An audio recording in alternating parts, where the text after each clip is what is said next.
Hi friends, வணக்கம். நாம் இன்றைக்கி நம்ம வீட்டு பால்கனியில் பாருங்கள், ஒரு மிளகா செடி வச்சுருந்தோம். நிறைய காய் பறிச்சிட்டோம். இது ஒரு காந்தாரி மிளகா தான் இருக்கா. எல்லா மிளகாவும் கீழ் நோக்கி வரும், இது வந்து மேல் நோக்கி இப்படி இருக்குதா. இது வந்து காந்தாரி மிளகா. நிறைய காய் எடுத்துகிட்டேன். பழம் கூட இருக்குது பாருங்கள். நிறைய பழுக்க வச்சு தான் நான் எடுத்தேன் இந்த வாட்டி.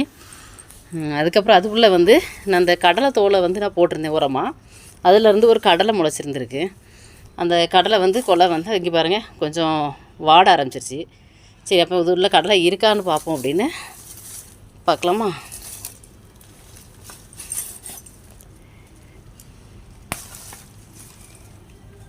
கடலை இருக்குது இங்கே, கொஞ்சம் பிஞ்சியாகவும் இருக்குது. 10 கடலை இருக்குது, கொஞ்சம் பிஞ்சியாக வேறு இருக்குது. அதுவாக முளைச்சது தான். இன்னும் நிறைய பிஞ்சு வச்சுருக்கு. நம்ம கொஞ்சம் லேட்டாக எடுத்தால் என்ன வரும்.